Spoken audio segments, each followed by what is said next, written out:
Hey guys, and welcome back to my review of the Adjustment Protocol, the 12th episode of the 6th season of the 100. Now before I get started over here, I don't think there's any kind of shame in drawing a lot of inspiration from a good production out there. And for the majority of this episode, I've been getting these vibes. I didn't realize what kind of vibes, I didn't realize what kind of inspiration they got all of this out of until I got to the very end of the episode. You know, the Adjustment Protocol, understanding it, finding out what it all means. I mean, it's not just murder, but it's rather all about using the toxin in order to get people to kill one another, you know, Hunger Games style. Gonna talk about that in detail, a full comparison of everything that they did over here. That's kind of like the Hunger Games with the series, of course, kind of putting their own touch, changing the story a little bit here, a little bit there, but while keeping certain similarities.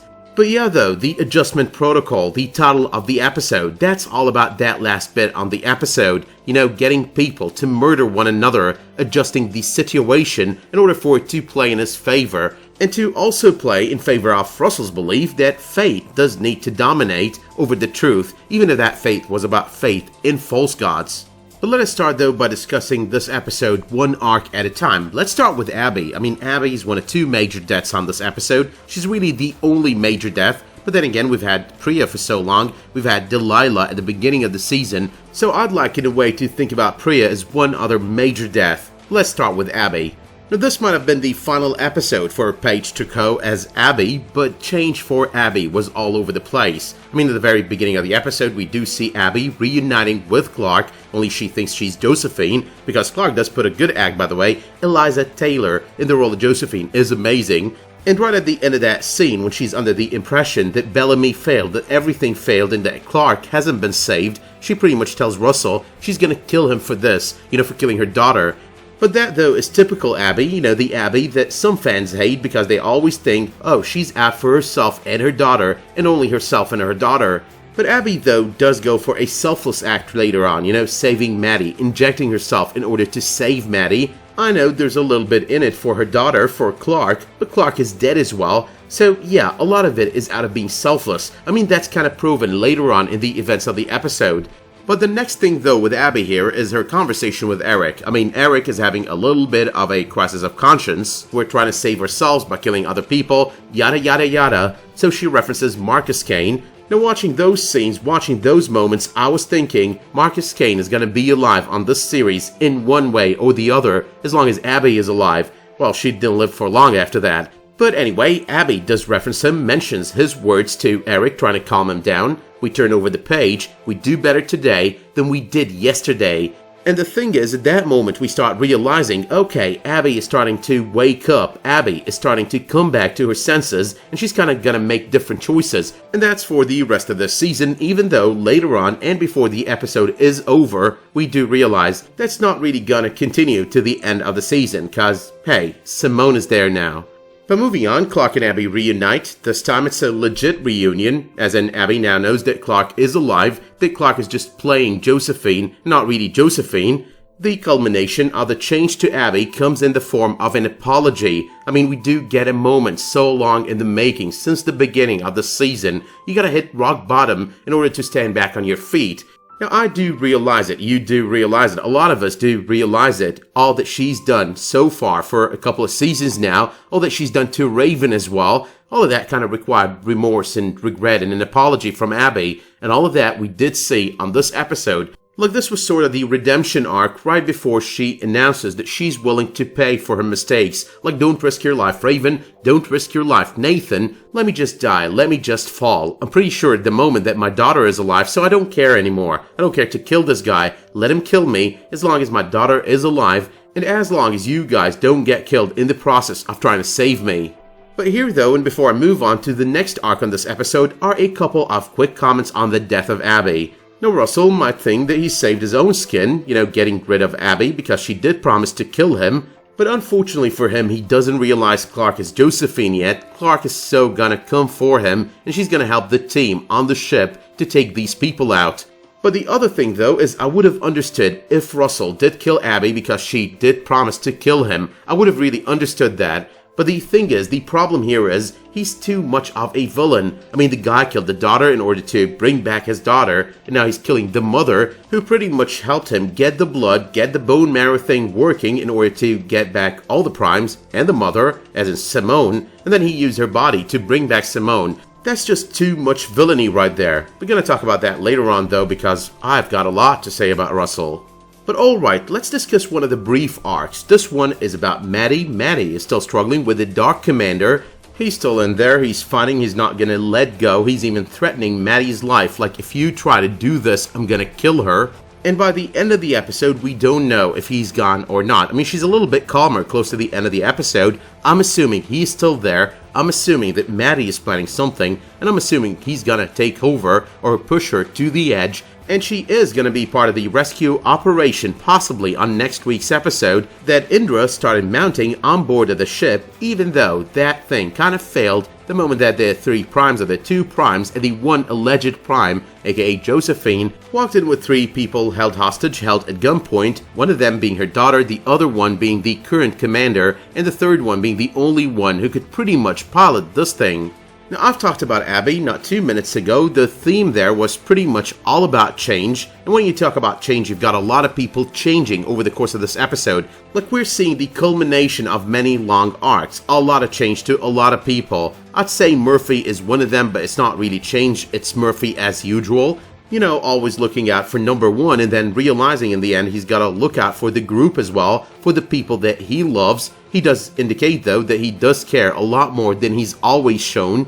I mean, him and Amori are trying to do the right thing at the beginning of the episode, trying to talk to both Josephine, while they are assuming she's Josephine there, and of course Russel Lightborn, in order to save their friends. But the responses there are 2 different kinds of threats, one concealed and one not, one by Josephine and one by Russel, one all about the revolution coming our way, you're gonna die because you're becoming 2 other primes, and the other one is all about you're just gonna die if you betray us. Well, not the exact same words, but you get the gist of it. But by the end of the episode though, Murphy does take a stand. I mean, I am not gonna go with you, I'm gonna stay, try to save my people. That's the Murphy that we always want to see, that's the Murphy that we love, and the complexity of this character is what makes him my favorite on the series. I mean, they don't try to make him into some kind of angel on the series, some kind of guy whom everyone holds in great regard, or almost everyone, but they rather make him into someone who's completely flawed, and yet absolutely awesome. But it's not just Murphy though. I mean, there's Octavia. We've been seeing the change for a couple of episodes, but we do see more of it. I mean, Octavia's trying to comfort Bellamy. Bellamy as well is changing. This time he's changing his stance though towards Octavia. You could tell that he's warming up to her. But Octavia though, she's showing at every turn that she has changed. Echo is a strong person, she tells Bellamy. Murphy said he'd help. She does tell him as well. I mean, she's changed so much, changed enough to believe in Murphy that no one else believes in.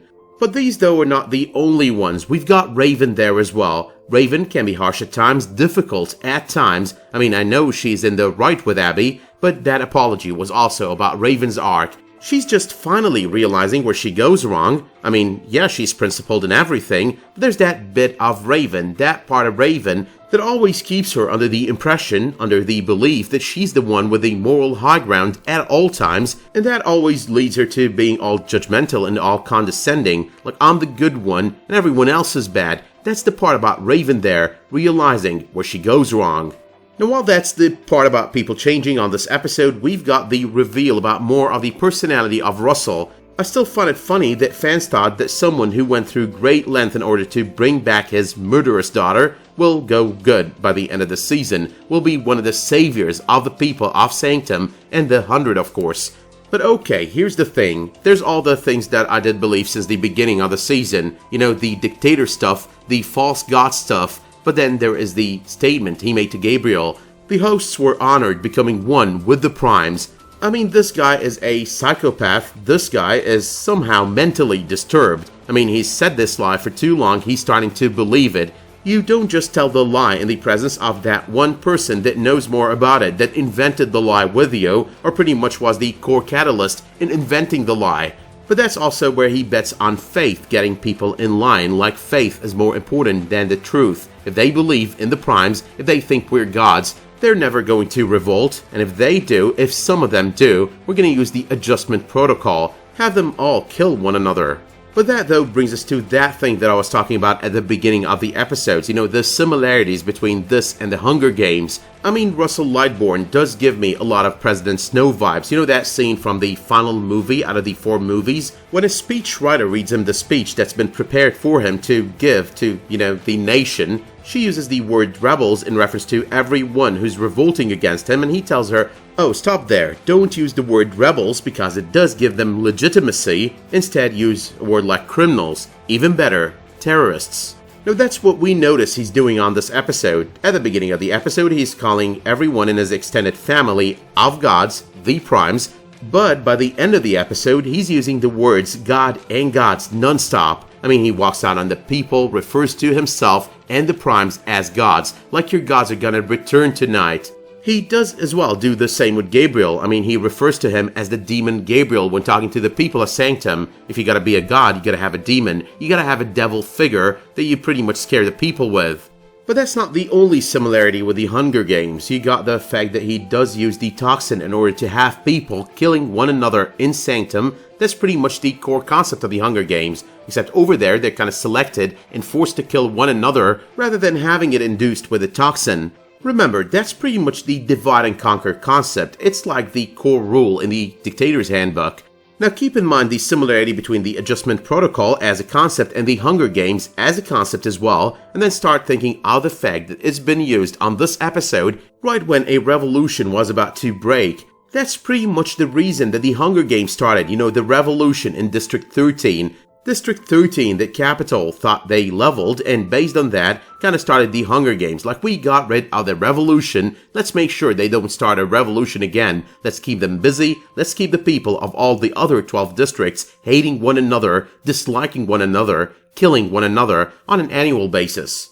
But speaking though of the other major death, Priya, because Priya is kind of a major death from the perspective of the primes, Priya preparing for the naming celebrations early on in the events of the episode and having Delilah's mother kind of help her with it, do it for her. I've just got to say, it's very disgusting at best.